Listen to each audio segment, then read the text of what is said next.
Charity ഒക്കെ ചെയ്യണം, ആൾക്കാരെ പറ്റിക്കാൻ കണ്ണിൽ പൊടിയുന്ന ചാരിറ്റി ഒക്കെ ചെയ്ത് വിജയ് ചെയ്ത പോലെ തമിഴ്നാട്ടിലോട്ട് കയറാൻ പറ്റില്ല. അതുകൊണ്ട് എൻ്റെ പൊന്ന് CM സാർ, വിജയ് സാർ, എൻ്റെ കൂട്ടുകാരൻ എങ്ങനെ പറയുന്നത്, നൻപൻ, നൻപനുക്ക് പൈത്യം, അതിനാൽ എനിക്ക് ഒന്നുമേ പണ്ണ മുടിയാതെ നിങ്ങൾ മന്നിച്ചെടുங்க. Thank you. തമിഴ്നാട്ടിൽ കാല് കുത്തിയാൽ ധ്യാൻ ശ്രീനിവാസ നിന്റെ കാല് ഞങ്ങൾ തല്ലിയൊടിക്കും എന്നാണ് തമിഴ്നാട്ടുകാർ, പ്രത്യേകിച്ച് വിജയ് ഫാൻസ്, നമ്മുടെ പ്രിയങ്കരനായ ധ്യാൻ ശ്രീനിവാസന് നൽകിയിരിക്കുന്ന താക്കീത്. പ്രിയപ്പെട്ടവരെ, എല്ലാവർക്കും പുതിയൊരു വീഡിയോയിലേക്ക് സ്വാഗതം. എൻ്റെ ചാനൽ ആദ്യമായിട്ട് കാണുന്ന ആരെങ്കിലുമൊക്കെ എവിടെ ഉണ്ടെങ്കിൽ ഒന്ന് ചാനൽ സബ്സ്ക്രൈബ് ചെയ്യുക, വീഡിയോക്ക് ഒരു ലൈക്ക് തരിക, നിങ്ങളുടെ അഭിപ്രായങ്ങൾ വീഡിയോ മുഴുവനായി കണ്ടതിന് ശേഷം കമൻറ്റ് ബോക്സ് ഉണ്ട് രേഖപ്പെടുത്തുക.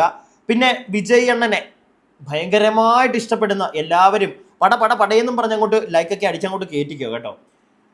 പിന്നെ നമ്മുടെ കമൻറ്റ് ബോക്സിൻ്റെ അപ്പുറം ഹൈപ്പ് അറിയാലോ, അതിലും ക്ലിക്ക് ചെയ്തേക്കുക. ഇനി കാര്യത്തിലേക്ക് വരാം. അപ്പോൾ ധ്യാൻ ശ്രീനിവാസൻ, മലയാളികൾക്ക് മനസ്സിലാകും ധ്യാൻ ശ്രീനിവാസൻ എന്ന് പറയുന്ന വ്യക്തിയുടെ അത്രയൊന്നും ഇല്ലെങ്കിലും അത്യാവശ്യം അതുപോലൊക്കെ കൗണ്ടർ അടിച്ച് നിൽക്കാൻ കഴിവുള്ള, അല്ലെങ്കിൽ കൗണ്ടർ അടിക്കുന്ന ഒരു വ്യക്തിയാണ് ധ്യാൻ ശ്രീനിവാസൻ. നമുക്ക് മനസ്സിലാവും, നമുക്ക് ആ സെൻസിൽ തന്നെ എടുക്കാം. പക്ഷേ തമിഴ്നാട്ടിലെ CM-നെ പറ്റി, അതും ഒരു ഗംഭീര നടനായിട്ടുള്ള നടനായിരുന്ന CM, ഓക്കെ, ഭ്രാന്താണ് ആ മനുഷ്യനെന്ന് പറഞ്ഞു കഴിഞ്ഞാൽ തമിഴ്നാട്ടുകാർക്ക് മാത്രമല്ല മലയാളികൾക്കും. അങ്ങനെ ഒരാളെ വെച്ച് കൗണ്ടർ അടിക്കുമ്പോൾ അത് നോക്കിയും കണ്ടും അടിക്കണമായിരുന്നു, ഓക്കെ. പക്ഷെ അതല്ല ധ്യാൻ ശ്രീനിവാസൻ ചെയ്തത്. അങ്ങ് മറ്റേ കഥ പറയുന്നതൊക്കെ ഇരുന്നങ്ങ് പറഞ്ഞു. ഇതെവിടെയാ പറഞ്ഞതെന്നറിയാവോ?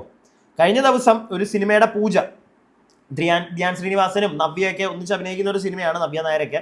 അപ്പോൾ അജു വർഗീസ് ഉണ്ട്, പിന്നെ നമ്മുടെ ഒരു ദിലീപേട്ടനുണ്ട്, അങ്ങനെ കുറേ ആളുകളുണ്ട്. പടത്തിൽ ദിലീപേട്ടനില്ല, പക്ഷെ ആ പൂജയ്ക്ക് ഇവരെല്ലാവരും ഉണ്ടായിരുന്നു. അപ്പം എപ്പോഴത്തെയും പോലെ ധ്യാൻ ശ്രീനിവാസൻ മൈക്ക് കിട്ടിയപ്പോൾ നിന്നങ്ങോട്ട് കഥ പറയാൻ തുടങ്ങി. പക്ഷെ ആ കഥ പറച്ചിലിനിടയ്ക്ക് ചില സാധനങ്ങൾ CM വിജയ്, അദ്ദേഹം ചാരിറ്റി ചെയ്ത് CM ആയ ഒരു വ്യക്തിയാണ്. പക്ഷെ ചാരിറ്റി എന്ന് പറയുന്നത് ഒരു തട്ടിപ്പാണ് പുള്ളി ചെയ്തത്. ആ തരത്തിൽ തമാശ രീതിയിൽ പറഞ്ഞെങ്കിലും അത് ആരും അങ്ങനെ തമാശ രീതിയിൽ എടുത്തില്ല ചേട്ടാ, പ്രത്യേകിച്ച് തമിഴ്നാട്ടുകാർ. അതാണ് ഇപ്പം പണി പാളിയിരിക്കുന്നത്. വട്ടന്മാരാ. ചെന്നൈയിലൊന്നും ഈ അടുത്തൊന്നും പോകണ്ട, കിട്ടിക്കഴിഞ്ഞാൽ വെച്ച് സെഞ്ചിടുവേ. പിന്നെ ചെന്നൈയിൽ എനിക്ക് മറ്റേ വലിയ പിടിപാടുണ്ടെന്നും പറഞ്ഞിട്ട് കാര്യമില്ല. അവന്മാർക്ക് ഏതപ്പാ ഗോതമംഗലം, ഒരു ബോധം പൊക്കണം കാണത്തില്ല, വച്ച് താകിക്കളയും. എന്താണെങ്കിലും ധ്യാൻ ശ്രീനിവാസൻ ആ സ്റ്റേജിൽ നിന്ന് പറഞ്ഞത് തെറ്റാണെന്ന് അവിടെ ഇരുന്ന് എല്ലാവരും ചിരിച്ചെങ്കിൽ പോലും ധ്യാൻ്റെ ഏറ്റവും അടുത്തായിട്ടുള്ള കൂട്ടുകാരൻ, ഏറ്റവും അടുത്ത കൂട്ടുകാരൻ അജു വർഗീസിന് അന്നേ കാര്യം മനസ്സിലായി, ഇത് പണി പാടും. അന്ന് ആ സ്റ്റേജിൽ വെച്ച് തന്നെ നമ്മുടെ അജു വർഗീസ് വിജയ് സാറിനോട് മാപ്പൊക്കെ പറയുന്നുണ്ട്, സാറേ ക്ഷമിക്കണം, ഭ്രാന്തനാണ് എൻ്റെ കൂട്ടുകാരൻ എന്നൊക്കെ പറയുന്നുണ്ട്. കാരണം പുള്ളിക്ക് അന്നേ കത്തി, ഇത് പണി പാടും. അജു വർഗീസ് അത്യാവശ്യം സോഷ്യൽ മീഡിയയിൽ നല്ല രീതിയിൽ കുത്തിയിരുന്ന് കാര്യങ്ങളൊക്കെ നോക്കുന്ന ഒരാളാണ്. അതുകൊണ്ട് തന്നെ പുള്ളിക്ക് മനസ്സിലായി പണി കിട്ടും. ധ്യാൻ വിചാരിച്ചു പുള്ളി സ്ഥിരം അടിക്കുന്നതൊക്കെ അങ്ങ് അടിച്ചിട്ട് അങ്ങ് പോകാമെന്ന്. കൂടാതെ ധ്യാൻ മാത്രമല്ല, നവ്യ നായരുടെ വായിൽ നിന്നും ഒരു സാധനം വീഴുന്നുണ്ട്. എന്താണെങ്കിലും ഇതൊക്കെ ഇവർക്ക് നല്ല പണിയായി മാറിയിട്ടുണ്ട്. നമുക്കപ്പോൾ ഫസ്റ്റ് ധ്യാൻ പറയുന്ന കാര്യങ്ങൾ കേൾക്കാം. ധ്യാൻ വിജയ് സാറിനിട്ടൊരു കൊട്ടെന്നൊന്നും അല്ല, ഇങ്ങനെ പറഞ്ഞ് ഒരു എന്താണ് സർക്കസ്റ്റിക് ആയിട്ട് ഇങ്ങനെ പറഞ്ഞു പോകുമ്പോൾ നമ്മുടെ റോണി നമ്മുടെ എന്താണ് അമ്മ എന്ന താരസംഘടനയിലുള്ള റോണിക്കിട്ട് ഒരു കൊട്ട് കൊടുക്കുന്നുണ്ട് കേട്ടോ. കാരണം പുള്ളി യെസ് എന്നുള്ള ഒരു ടീഷർട്ട്, സൂപ്പർമാൻ്റെ എസ് ആണ്, പക്ഷെ അത് ശ്വേതാ മേനോനാക്കിയൊക്കെ നല്ലൊരു കൊട്ട് കൊടുക്കുന്നുണ്ട്. അതൊക്കെ ഓക്കെ, മലയാളികൾ അങ്ങ് മനസ്സിലാക്കും. പക്ഷെ വിജയൊക്കെ പിടിച്ച് കളിക്കുമ്പോൾ ചേട്ടാ നോക്കി കണ്ടും കളിച്ചില്ലെങ്കിൽ ഇതാ നല്ല അടി കിട്ടും. പിന്നെ മലയാളത്തിൽ ഉള്ള ഓൺലൈൻ മീഡിയ ചാനൽസ് നിങ്ങളെ വെളുപ്പിക്കും, അത് നമുക്കറിയാം, അത് ചെയ്യും. പക്ഷെ എന്ന് വെച്ചിട്ട് തമിഴ്നാട്ടിലേക്ക് ചെന്ന് ഇറങ്ങുമ്പോൾ വട്ടന്മാരാ വെച്ച് താങ്ങിത്തരും. എന്താണെങ്കിലും നിങ്ങളതൊന്ന് കാണുക, എന്നിട്ട് നമുക്ക് ബാക്കി സംസാരിക്കാം. എൻ്റെ മെന്ററും എൻ്റെ ജീവിതത്തിൽ എൻ്റെ ഏറ്റവും പ്രിയപ്പെട്ട എൻ്റെ സുഹൃത്ത്, എൻ്റെ പാർട്ട്ണർ, എൻ്റെ വഴികാട്ടി നിങ്ങൾ തന്നെ, ഇപ്പോഴത്തെ പവർ ഗ്രൂപ്പിന്റെ തലവനുമായ ശ്രീ അജു വർഗീസ്. ഒരുപാട് കാര്യങ്ങൾ പറയണം. അതിൽ പ്രധാനമായിട്ടുള്ള കാര്യം, ഞാൻ കഴിഞ്ഞ ഒരു 2 മാസം പിന്നെ ഈയിടെയായിട്ട് സിനിമ കുറച്ച് കുറയ്ക്കുകയും സ്റ്റേജ് ഷോയിലാണ് ഫോക്കസ് ചെയ്യുന്നത്. സ്റ്റേജ് ഷോ, പരസ്യം, അങ്ങനെയുള്ള പരിപാടികൾ. അങ്ങനെ സ്റ്റേജ് ഷോയിൽ വേണ്ടിയിട്ട് ഞാൻ ഓസ്ട്രേലിയയിലിരിക്കെ എനിക്കൊരു ഫോൺ കോൾ വരുന്നു. അതിനിടക്ക് തന്നെ എന്നെ വിളിച്ചിട്ട് ഇങ്ങനെ കുറച്ച് കാര്യങ്ങൾ പറയാറുണ്ടായിരുന്നു. അപ്പോൾ എന്നോട് പറഞ്ഞു വിജയ് തമിഴ്നാടൻ വിജയ് CM ആയപ്പോൾ ഞാൻ തീരുമാനിച്ചു അടുത്തൊരു 15 വർഷത്തിലേക്ക് CM ആവാം എന്നുള്ളൊരു തീരുമാനം എടുത്തിരിക്കുകയാണ്. എന്നെ അജു വിളിച്ച് പറയുന്നത്, നീ ആദ്യം CM ആവണ്ട, അതിനു മുന്നേ ഇതൊക്കെ പറഞ്ഞതല്ലേ, നീ CM ആവണ്ട, അതിനു മുന്നേ അതിൻ്റെ ഒരു ഒരു ഒരു ബേബി സ്റ്റെപ്പ് എന്നുള്ള രീതിയിൽ ആദ്യം അമ്മയുടെ പ്രസിഡന്റ് ആവാം നമുക്ക്. ഏത് അമ്മയുടെ പ്രസിഡന്റ് ആയതിനു ശേഷം നമുക്ക് 15 വർഷത്തിനുള്ളിൽ നമുക്ക് ചാരിറ്റിയൊക്കെ ചെയ്യണം, ആൾക്കാരെ പറ്റിക്കാൻ കണ്ണിൽ പൊടിയുന്ന ചാരിറ്റിയൊക്കെ ചെയ്ത് വിജയ് ചെയ്ത പോലെ. ഇവിടെയാണ് പണിപാളിയത്. വിജയ് ചെയ്തതുപോലെ ചാരിറ്റിയൊക്കെ ആൾക്കാരുടെ കണ്ണിൽ പൊടിയിട്ട് ചാരിറ്റിയൊക്കെ വിജയ് ചെയ്തതുപോലെ ഇവിടെ തീർന്നു ധ്യാൻ ചേട്ടൻ. അതായത് വിജയ് ചെയ്ത ചാരിറ്റിയൊക്കെ നാട്ടുകാരുടെ കണ്ണിൽ പൊടിയിടാനാണ് എന്നൊരു സാധനം തമാശ രൂപേണ അവിടെ പറഞ്ഞതാണ്. പക്ഷെ ഇത് നമ്മുടെ പ്രിയങ്കരായ അയൽ നാട്ടുകാർക്ക് പിടിച്ചില്ല. വെച്ച് സെഞ്ചിടുക മനസ്സിലായില്ലേ? പിന്നെ വിജയ് എന്ന് പറയുന്ന ചാരിറ്റി, അറ്റ്ലാസ് നമുക്ക് എല്ലാവർക്കും അറിയാം, ഈ ചാരിറ്റി എന്ന് പറഞ്ഞ് പല ആളുകളും ചെയ്യുന്ന കാര്യങ്ങൾ നല്ലതാണ്. കാരണം ആ ചെയ്യുന്നതിലൂടെ ആർക്കൊക്കെയോ എന്തൊക്കെയോ നല്ലത് കിട്ടുന്നുണ്ട്. പക്ഷെ ഈ ചെയ്യുന്ന ആളുകൾക്ക് ബെനിഫിറ്റ് ഉള്ളത് കൊണ്ടാണ് അവർ ചെയ്യുന്നത്. അത് നമ്മളെല്ലാവരും മനസ്സിലാക്കേണ്ട ഒരു കാര്യമാണ്. അവർക്കും ബെനിഫിറ്റ് വേണം. കാരണം അവർക്ക് ബെനിഫിറ്റ് ഉണ്ടായാലേ നാളെ അടുത്ത ആൾക്ക് എന്തെങ്കിലുമൊക്കെ ചെയ്യാൻ പറ്റുള്ളൂ. പക്ഷെ വിജയുടെ കാര്യത്തിൽ അങ്ങനെയാണെന്ന് എനിക്ക് തോന്നിയിട്ടില്ല. കാരണം ഉണ്ടാക്കാവുന്നതെല്ലാം പുള്ളി ഉണ്ടാക്കിയിട്ട് കഴിഞ്ഞു. മനസ്സിലായോ? ഇനിയും പ്രത്യേകിച്ച് പുള്ളിക്കൊന്നും ആവശ്യമുണ്ടെന്ന് എനിക്ക് തോന്നുന്നില്ല. നമ്മുടെ വിജയ് ആണെങ്കിലും ലാലേട്ടനാണെങ്കിലും മമ്മൂക്ക ആണെങ്കിലും അവരൊക്കെ 10, 15, 20 തലമുറയ്ക്കുള്ള ചിലപ്പോൾ ഉണ്ടാക്കി, 20 അല്ല അതിൽ കൂടുതൽ തലമുറയ്ക്കുള്ള ഉണ്ടാക്കിയിട്ടിട്ടുണ്ടായിരിക്കും. അതുകൊണ്ട് തന്നെ അവർക്ക് ഈ ചെയ്യുന്നതിനകത്തുനിന്ന് ബെനിഫിറ്റഡ് ആവണം എന്ന് അവർ ചിന്തിക്കുന്നുണ്ടായിരിക്കില്ല. പക്ഷെ വിജയ് ഒരു രാഷ്ട്രീയ പ്രവർത്തകനാണ്. അദ്ദേഹം എന്തെങ്കിലുമൊക്കെ ചെയ്തു കൊടുക്കുന്നതിനകത്തൂടെ ജനങ്ങൾ മനസ്സിലാക്കണം, ഞാൻ വന്നാൽ, ഞാനൊരു മന്ത്രിയായാൽ എന്തെങ്കിലുമൊക്കെ നിങ്ങൾക്ക് കിട്ടും എന്നുള്ളൊരു സാധനം മനസ്സിലാക്കണം എന്നൊരു ഉദ്ദേശത്തോടു കൂടിയാണ് പുള്ളി അത് ചെയ്തതെങ്കിലും തെറ്റ് പറയാൻ പറ്റത്തില്ല. എന്ത് പറഞ്ഞ് തെറ്റ് പറയും? കാരണം പുള്ളി അത് ചെയ്യുന്നുണ്ട്. അതുകൊണ്ടാണല്ലോ പുള്ളി അതുകൊണ്ട് അങ്ങനെ തിങ്ക് ചെയ്തു, ഞാൻ ഇങ്ങനെ ചെയ്തു കഴിഞ്ഞാൽ ഓക്കെ, എനിക്ക് കുറച്ചുകൂടെ ഇങ്ങനെ രാഷ്ട്രീയത്തിൽ കുറച്ചും കൂടെ അങ്ങോട്ട് വിജലംബിപ്പിക്കാം അല്ലെങ്കിൽ വിജലംബിക്കാം എന്നൊക്കെ പുള്ളി തിങ്ക് ചെയ്തിട്ടുണ്ടെങ്കിൽ അതിനകത്ത് എന്താണ് തെറ്റിരിക്കുന്നത്? ഒന്നും ചെയ്തു കൊടുക്കാതെ പുള്ളി കയ്യും കെട്ടി അങ്ങോട്ട് ഇരുന്ന് കഴിഞ്ഞ് കഴിഞ്ഞാൽ പുള്ളി മന്ത്രിയാവുമോ? ഇല്ല. ഞാൻ അതിനകത്ത് കൊണ്ട് തെറ്റൊന്നും കാണുന്നില്ല. ഇപ്പം നമ്മുടെ ധ്യാൻ ചേട്ടൻ പറഞ്ഞതാണെങ്കിലും പുള്ളി ഒരു തമാശ രൂപേണ പറഞ്ഞതാണ്. പക്ഷെ അതിനകത്തൊരു സത്യം ഇതാണ്. അപ്പം അങ്ങനെയാണെങ്കിൽ തന്നെ അതിനകത്ത് വലിയ കുഴപ്പമുണ്ടായിട്ട് എനിക്ക് തോന്നുന്നില്ല. പക്ഷെ ഇത് തമാശ രൂപേണ അങ്ങോട്ട് അടിച്ചപ്പോഴത്തേക്ക് ആൾക്കാർക്ക് ഇഷ്ടപ്പെട്ടില്ല. പ്രത്യേകിച്ച് ദളപതിയെ സ്നേഹിക്കുന്ന മക്കൾക്ക് പിടിക്കുമോ? ധ്യാൻ ചേട്ടാ എങ്ങനെ പോകും ഇനിയും ചെന്നൈക്കൊക്കെ? ഒരു മാപ്പൊക്കെ പറയണമെന്നാണ് പിള്ളേർ പറയുന്നത്. അവിടുന്ന് പറഞ്ഞില്ലെങ്കിൽ നല്ല കിട്ടും, കല്ലെറിയും റോട്ടിൽ കൂടെയൊക്കെ പോകുമ്പോൾ. മനസ്സിലായോ? ചേട്ടൻ വിനീതേട്ടൻ അങ്ങേർക്ക് ഇനിയും വല്ല കല്ലേറും കിട്ടുമെന്ന് എൻ്റെ പേടി. ഈ ഓരോന്നൊക്കെ ഇവിടെ കാണിച്ചു വെച്ചിട്ട് പുള്ളി അവിടെ അല്ലേ താമസിക്കുന്നത്. എൻ്റെ പൊന്ന് ചേട്ടാ, ഇങ്ങനത്തെ അടിച്ചോ, നിങ്ങൾ ഇവിടുത്തെ താരങ്ങളെ വെച്ച് അടിച്ചോ, നമുക്കത് മനസ്സിലാവും. നമ്മൾ ആ സെൻസിലെ എല്ലാവരും എടുക്കുള്ളൂ. കാരണം നിങ്ങളുടെ ഒരു സംസാര രീതി നമുക്ക് അറിയാം. പേഴ്സണലി ഞാൻ കണ്ടിട്ടുണ്ട്, എനിക്കറിയാം. അതുകൊണ്ട് പക്ഷെ ഇത് അങ്ങോട്ടൊക്കെ പോകുമ്പോഴത്തേക്ക് ഒന്ന് മനസ്സിലാക്കുക അവിടെയൊക്കെ ഏത് തരത്തിലാണ് ആൾക്കാർ ഓരോ കാര്യങ്ങൾ എടുക്കുന്നതെന്ന്. നമുക്ക് ബാക്കി കുറച്ചുകൂടെ കേൾക്കാം. എന്നിട്ട് നമുക്ക് പതിയെ CM ആവാം. ആദ്യം അമ്മയുടെ പ്രസിഡന്റ് ആയതിനു ശേഷം CM ആവാം.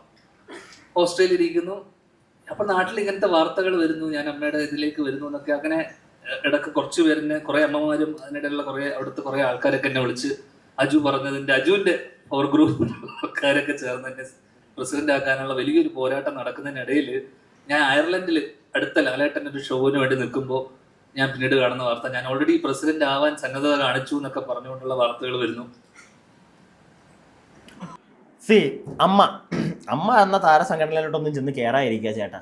ഇതിൻ്റെ ഇടയ്ക്ക് അതും കൂടെ ഞാനങ്ങ് പറഞ്ഞു പോവാം. അതിൻ്റെ ഒന്നും ആവശ്യം ചേട്ടനില്ല. ചേട്ടൻ ആവശ്യത്തിന് സമാധാനത്തിന്റെ പാതയിലൂടെ ജീവിച്ച് മുന്നോട്ട് പോയിക്കൊണ്ടിരിക്കുന്ന ഒരാളല്ലേ, അങ്ങനെ പോവാം. അല്ല, ഇതിപ്പോ തമാശയ്ക്ക് പറയുന്നതാണ്. പുള്ളിയാണെങ്കിൽ പോലും അങ്ങനെ വരത്തൊന്നുമില്ല. ഈ അജു വർഗീസ് ചുമ്മാ തമാശയ്ക്ക് പറഞ്ഞ അതിന് ശേഷം ധ്യാനെ തന്നെ വിളിച്ച് പറഞ്ഞതിനെ പറ്റി ധ്യാൻ പറയുന്നുണ്ട്. അതായത് അവൻ തന്നെ വിളിച്ച് പറഞ്ഞു, വേണ്ട മോനെ, ഇവിടെ പരിപാടിയൊന്നും നടക്കത്തില്ല, ഇവിടെ വേറെ എന്തൊക്കെയോ സാധനങ്ങളാ എന്നും പറയുന്നുണ്ട്. ഇത് കേട്ടോ. റോണിച്ചേട്ടൻ ഇപ്പോഴും ഒരു എസ് എന്നുള്ളൊരു ഷർട്ട് ഇട്ടിട്ടാണ് വന്നത്. അത് സൂപ്പർമാൻ അല്ല, അത് ശ്വേത ചേച്ചിയാണ്. ശ്വേത ചേച്ചി വേറെ ഏതൊക്കെ അക്ഷരമുണ്ട് നിങ്ങൾക്ക്? ഇപ്പോഴും എക്സിക്യൂട്ടീവ് കമ്മിറ്റിയിൽ ഇത്രയും സ്ട്രോങ് ആയിട്ട് നിൽക്കുന്ന ഒരാള് ശ്വേത ചേച്ചിക്ക് ഇത്രയും സപ്പോർട്ട് കാണിച്ചുകൊണ്ട് ഇവിടെ വരെ. അതുകൊണ്ട് പക്ഷെ ഞാൻ പറയാണ്, അപ്പൊ അതിനിടയിൽ പല ചർച്ചകൾക്കൊടുവിൽ അജു എന്നോട് പറഞ്ഞു, എടാ അമ്മയിലേക്ക് നീ വരണ്ട, അത് ഇവിടെ കുറേ പ്രശ്നങ്ങളാണ്. കഴിഞ്ഞ ദിവസം ജനറൽ ബോഡിയിൽ ഞാൻ പോയപ്പോൾ അവിടെ കുറേ പ്രശ്നങ്ങളൊക്കെ ഉണ്ട്. അതിനിടയിൽ പുള്ളിയുടെ ഒരു പ്രസംഗം ഉണ്ടായിരുന്നു അവിടെ. ആ പ്രസംഗത്തിനെ കുറിച്ച് പുള്ളി എൻ്റെ അടുത്ത് വളരെ വാദവരാതെ എൻ്റെ പ്രസംഗം വളരെ ഗംഭീരമായിരുന്നു എന്ന് പറയുകയും അതിനെക്കുറിച്ച് പലരും അഭിപ്രായം പറഞ്ഞ വോയിസ് നോട്ടുകൾ എനിക്ക് അയക്കുകയും ഈ ജനറൽ ബോഡിയിൽ അദ്ദേഹം സംസാരിച്ച കാര്യങ്ങളെ വളരെ ശക്തമായത് ഇംഗ്ലീഷിലുള്ള ഒരു പ്രസംഗമായിരുന്നു, അത് പറ്റിയിട്ടുള്ള വോയിസ് നോട്ടുകൾ എനിക്ക് അയക്കുകയും ചെയ്തുകൊണ്ട് എന്നോട് പറഞ്ഞു, നീ പ്രസിഡന്റ് ആവണ്ട, ഇനി അത് വേണ്ട, CM ആവണ്ട, ഗവർണർ ആവും, ഗവർണറിന് വലിയ പണിയൊന്നുമില്ല. ഇതറിഞ്ഞ ഗവർണർ കഴിഞ്ഞ ദിവസം ഒരു ഇന്റർവ്യൂവിന്റെ ഇല്ലില്ല വിവരക്കേടിനെ അറസ്റ്റ് ചെയ്യാനുള്ള വകുപ്പില്ല, ആ വകുപ്പില്ല. ബാക്കി കേൾപ്പിക്കാം. റോണി അറിയാലോ, ശ്വേത മേനോൻ ജിയെ വെച്ച് അങ്ങോട്ട് താങ്ങുന്നുണ്ട്. പക്ഷെ ഇതൊക്കെ നമുക്ക് ആ സെൻസിലെടുക്കാം. ധ്യാൻ ചേട്ടാ, ഇതൊക്കെ മലയാളികൾ ആ സെൻസിലേ എടുക്കത്തുള്ളൂ. ഞാൻ കഴിഞ്ഞ ദിവസം കണ്ടപ്പോൾ പോലും നമ്മളിത് റിയാക്ട് ചെയ്യാനും ഒന്നിനും ഇരുന്നില്ല. കാരണം അത് പുള്ളി തമാശ രീതിയിൽ പറഞ്ഞതാണല്ലോ എന്ന് നമുക്ക് എല്ലാവർക്കും മനസ്സിലാകും. പക്ഷേ ഇത് മലയാളികൾ മനസ്സിലാക്കും. ഈ ചില ആളുകളുടെ ഫാൻസ് ഉണ്ട്, ചില താരങ്ങളുടെ ഫാൻസ്, അവർക്ക് വേറെ ഒന്നും അറിയേണ്ട കാര്യമില്ല. അവർക്കിഷ്ടമുള്ള താരത്തെ എന്തെങ്കിലും തരത്തിൽ ചെറിയ രീതിയിൽ എന്തെങ്കിലും പറഞ്ഞാലും മതി ചേട്ടാ, വെച്ച് പൊറിപ്പിക്കുകയല്ല, അവന്മാർ കയറി ചെയ്യും. ആ സെയ്ത്താണ് ചേട്ടൻ ഇപ്പോൾ കിട്ടിക്കൊണ്ടിരിക്കുന്നത്. മെയിൻ സ്ട്രീം ചാനലിൻ്റെയൊക്കെ ഇൻസ്റ്റഗ്രാമിലൊക്കെ പോസ്റ്റൊക്കെ ആയിട്ടൊക്കെ വന്നു തുടങ്ങി. ഞാൻ എവിടെയെങ്കിലും ഒന്ന് കാണിച്ചേക്കാം, തുടക്കത്തിൽ വല്ലതും വെച്ചേക്കാം. അതായത് ധ്യാൻ ശ്രീനിവാസിനെതിരെ നല്ല രീതിയിലുള്ള തമിഴ്നാട്ടുകാർ ഇളകിയിരിക്കുകയാണ്. മനസ്സിലായില്ലേ? നല്ല രീതിയിൽ. എനിക്കിപ്പോൾ പേടി വേറൊന്നുമല്ല. ധ്യാൻ ചിലപ്പോൾ നാട്ടിലുണ്ടായിരിക്കും, അങ്ങോട്ട് തൽക്കാലം പോകാതിരുന്നു കഴിഞ്ഞാൽ അതങ്ങ് വിട്ടുകളയും. നമ്മുടെ വിനീതേട്ടനും കുടുംബമൊക്കെ അവിടെയാണ്. പുള്ളി ഇദ്ദേഹത്തിൻ്റെ ചേട്ടനാന്നൊക്കെ പറഞ്ഞത് കൊണ്ട്, അല്ലെങ്കിൽ അങ്ങനെ അറിയാവുന്ന തമിഴന്മാർ ഇനി പുള്ളിയുടെ നെഞ്ചത്തോട്ട് കയറുമോ എന്നുള്ളൊരു സംശയമുള്ളൂ എനിക്ക്. കാരണം അവർ അങ്ങനെയൊക്കെ ചെയ്ത് കളയും. കാരണം അവരുടെ ഇഷ്ട ദൈവത്തിൻ്റെ കൂട്ടത്തിലായിരിക്കും ചിലപ്പോൾ വെച്ചിരിക്കുന്നത് തളപതി വിജയ് എന്ന് പറയുന്ന വ്യക്തിയെ. പിടികിട്ടിയോ? അതുകൊണ്ട് തന്നെ വെറുതെ വിടുമെന്ന് എനിക്ക് തോന്നുന്നില്ല, വെച്ച് ചെയ്യും. നമുക്ക് ബാക്കി കുറച്ചും കൂടെ കേൾക്കാവുന്നു. നവ്യയിലേക്ക് പറയുമ്പോൾ ദൈവം ചില ആഗ്രഹങ്ങൾ അവസാനത്തേക്ക് ചിലപ്പോൾ മാറ്റിവെക്കുന്നു പറഞ്ഞ പോലെ നവ്യ, എനിക്ക് തോന്നുന്നു, ഞാൻ ഏതോ എൻ്റെ ഇന്റർവ്യൂ ജീവിതം തുടങ്ങിയ കാലം മുഴുവൻ തുടങ്ങുന്നത് ആ ഒരു ഇതിലാണ്, നവ്യയോടുള്ള ഇഷ്ടം പറഞ്ഞുകൊണ്ട്. അങ്ങനെ എനിക്ക് തോന്നുന്നു അതിനുശേഷം നവ്യ കല്യാണം കഴിച്ചു. നവ്യക്ക് ഇപ്പോൾ കല്യാണം കഴിക്കാനുള്ള മകനായി എന്നിട്ടാണ് ഞങ്ങൾ അവസാനം ഒരുമിക്കുന്നത്. എന്നാൽ പോലും ഞാൻ പറയുന്നു, ഞാൻ CM ആയി സത്യപ്രതിജ്ഞ ചെയ്യുന്ന ദിവസം സാരി എടുത്ത് ആ ഫ്രണ്ട് റോയിൽ കണ്ടു നിറഞ്ഞുകൊണ്ട് നവ്യ ഉണ്ടാവും. അമ്മയുടെ പ്രസിഡന്റ് ആവുമ്പോഴല്ല, CM ആകുമ്പോൾ വന്നാൽ മതി. കണ്ണു നനച്ചുകൊണ്ട് നവ്യ ഉണ്ടാവും എന്നുള്ള എല്ലാ പ്രതീക്ഷയോടെ ഞാൻ നിർത്തുന്നു. പ്രതീക്ഷയൊക്കെ നല്ലതാണ് ചേട്ടാ, മനസ്സിലായല്ലോ നിങ്ങൾക്ക്. തൃഷ, വിജയ്, കൂടുതൽ ഞാൻ വിശദീകരിക്കണ്ടല്ലോ. ധ്യാൻ ചേട്ടാ ഓക്കെ, ഞാൻ വീണ്ടും പറയുന്നു, അല്ലെങ്കിൽ കാണുന്ന നിങ്ങൾക്കും അത് മനസ്സിലാവും. മലയാളികൾ ഇതൊക്കെ ആ ഒരു രസത്തിൽ അങ്ങ് എടുത്തു പോകും. പക്ഷെ ഈ പറഞ്ഞതൊക്കെ അവന്മാർ കേൾക്കുമ്പോൾ ഉണ്ടല്ലോ, അത്ര ഈസി ആയിട്ട് അവരെടുക്കത്തില്ല, പൊള്ളും. അങ്ങനെ പൊള്ളിയിട്ടുണ്ട്. അതാണ് ഈ വ്യക്തിക്ക് തമിഴ്നാട്ടിലെ ഒരു കൂട്ടം ആളുകൾ ഈ സൈബർ ഇടത്തിൽ വലിച്ചു കീറുന്നുണ്ട്. ധ്യാനെ മാത്രമല്ല. അപ്പോൾ ഈ ഒരു സാധനം, ഈ നവ്യ ചേച്ചിയുടെ അടുക്കൽ ഇങ്ങനെ ഒരു സാധനം പറയുന്നത് അവിടെ ഇരിക്കുന്ന എല്ലാവരും കേട്ടു, നവ്യ ചേച്ചിയും കേട്ടു. ചേച്ചി ഇതിനൊരു മറുപടി കൊടുക്കുന്നുണ്ട്. അതും കൂടെ നിങ്ങളൊന്ന് ശ്രദ്ധിച്ചോണേ. ഏറ്റവും കൂടുതൽ ധ്യാനോട് എല്ലാവർക്കും തോന്നുന്ന കണക്ഷൻ എന്ന് പറയുന്നത് വളരെ സ്ട്രൈറ്റ് ഫോർവേഡ് ആയിട്ടും ഓപ്പൺ ആയിട്ടും സംസാരിക്കുന്നതുകൊണ്ടാണ്. പക്ഷെ അങ്ങനെയുള്ള ധ്യാൻ ഇന്ന് പബ്ലിക്കായിട്ട് എന്നോടൊരു കാര്യം ചോദിച്ചിരിക്കുകയാണ്. അദ്ദേഹം CM ആകുമ്പോൾ പേടിക്കേണ്ട, ധ്യാൻ CM ആകുമ്പോൾ ഞാൻ ഉദ്ദേശിക്കുന്ന പോലെ തന്നെ വെള്ളയിൽ പച്ച കളർ ബോർഡറുള്ള സാരി ഉടുത്ത് ഡയമണ്ട് നെക്ലസ് ഇട്ട് കണ്ണിൽ ഈറനണിഞ്ഞ് ധ്യാനിന് വേണ്ടി ജയ് വിളിക്കാൻ മുൻനിരയിൽ എനിക്കൊരു കസേര ഒഴിച്ചിട്ടുണ്ടാവില്ലേ ധ്യാൻ? ഇൻവിറ്റേഷനോടുകൂടി എനിക്ക് വരാൻ കഴിയുള്ളൂ. ഞാൻ എന്നെ മറക്കില്ല. അത്തരത്തിലൊരു നിലയിലെത്തി കഴിയുമ്പോഴും CM ആയി കഴിയുമ്പോഴും ഞാൻ ആ പാവാടക്കാരിയെ മറക്കില്ല എന്ന് ഞാൻ കരുതിക്കോട്ടെ ധ്യാൻ. അപ്പൊ എന്തായാലും അങ്ങനെ ധ്യാൻ CM ആകുന്ന ആ നല്ല ദിവസം ചാരിറ്റിയൊക്കെ ഒരുപാട് ചെയ്ത് CM ആകുന്ന ആ നല്ല നാളേക്ക് വേണ്ടി കാത്തിരുന്നുകൊണ്ട് നമുക്ക് തൽക്കാലം ചാരിറ്റിയൊക്കെ ചെയ്ത് CM ആവുന്ന ആ നല്ല നാളേക്ക് വേണ്ടി ഇവിടെയാണ് നവ്യ ചേച്ചിക്കും പണി കിട്ടിയത്. മനസ്സിലായോ? ഒരു സൈഡിൽ കൂടെ ചേച്ചിക്കും നല്ല രീതിയിലുള്ള സൈബർ അറ്റാക്ക് നടക്കുന്നുണ്ട്. ഈ ഒരു ഒറ്റ ഡയലോഗിൽ ചാരിറ്റിയൊക്കെ ചെയ്ത് CM ആയി എന്നൊരു സാധനം പറയുന്നത്, അതായത് വിജയ് എന്ന് പറയുന്ന വ്യക്തി ചാരിറ്റി കൊണ്ട് മാത്രം CM ആയി എന്നാണ് ഇവിടെ ഉദ്ദേശിക്കുന്നത്. തമാശ രൂപേണയാണെങ്കിലും ആ സാധനമാണ് പറഞ്ഞിരിക്കുന്നത്. പുള്ളി ചെയ്തിട്ടുണ്ട്, ഇല്ല എന്നല്ല, ഞാൻ വീണ്ടും തുടക്കത്തിലെ അതാണ് പറഞ്ഞത്, വീണ്ടും അത് പറയുന്നു. പക്ഷെ അതുകൊണ്ട് അല്ലെങ്കിൽ ആ ചെയ്തത് അതുകൊണ്ട് മാത്രം CM ആയ ആളാണോ? അല്ല, എനിക്ക് തോന്നുന്നില്ല. പുള്ളി ചെയ്തിട്ടുണ്ട്, അത് ജനങ്ങൾ കണ്ടിട്ടുണ്ട്, ഇനി ഞങ്ങൾക്ക് ചെയ്യും എന്നുള്ളൊരു പ്രതീക്ഷയും ജനങ്ങൾക്ക് കൊടുത്തിട്ടുണ്ട്. പുള്ളി അത് ചെയ്യുന്നുണ്ട്. പിടികിട്ടിയോ? അല്ലാതെ ഈ ചില ആളുകൾ നമ്മൾ കാണുന്നുണ്ട്, ചാരിറ്റിയുടെ പേരും പറഞ്ഞ് അവർക്ക് സ്വയലാഭം കിട്ടിക്കഴിയുമ്പോൾ അവർ പിന്നെ വിട്ടുകളയും, പിന്നെ അവരൊന്നും ചെയ്യാൻ മുന്നോട്ട് വരത്തില്ല. പക്ഷെ ഇതങ്ങനല്ല, പുള്ളി ചെയ്യുന്നുണ്ട്. അത് പറയുന്നതിന് മുമ്പ് ഒന്ന് ഓർക്കണമായിരുന്നു. പിന്നെ തമാശ രൂപേണ ഞാൻ വീണ്ടും പറയുന്നു, നമ്മുടെ ഇവിടെ ഉള്ള ആൾക്കാരെ താങ്ങിക്കോ. തമാശയ്ക്ക് ദിലീപേട്ടനെയൊക്കെ ആ സ്റ്റേജിലിട്ട് വലിച്ചു കീറുന്നുണ്ട്, മനസ്സിലാക്കാം, നമ്മൾ ആ സെൻസിലേ എടുക്കുകയുള്ളൂ. പക്ഷെ ഇത് അവിടെ അങ്ങനെ എടുക്കത്തില്ല. ഇത് മനസ്സിലാക്കിയ അജു വർഗീസ് ആ സ്റ്റേജിൽ തന്നെ ഉണ്ടായിരുന്നു. പുള്ളി നേരത്തെ മാപ്പ് പറയുന്നുണ്ട്, ഇത് കേട്ടോ. തമിഴ്നാട്ടിലോട്ട് കയറാൻ പറ്റില്ല. അതുകൊണ്ട് എൻ്റെ പൊന്ന് CM സാർ, വിജയ് സാർ,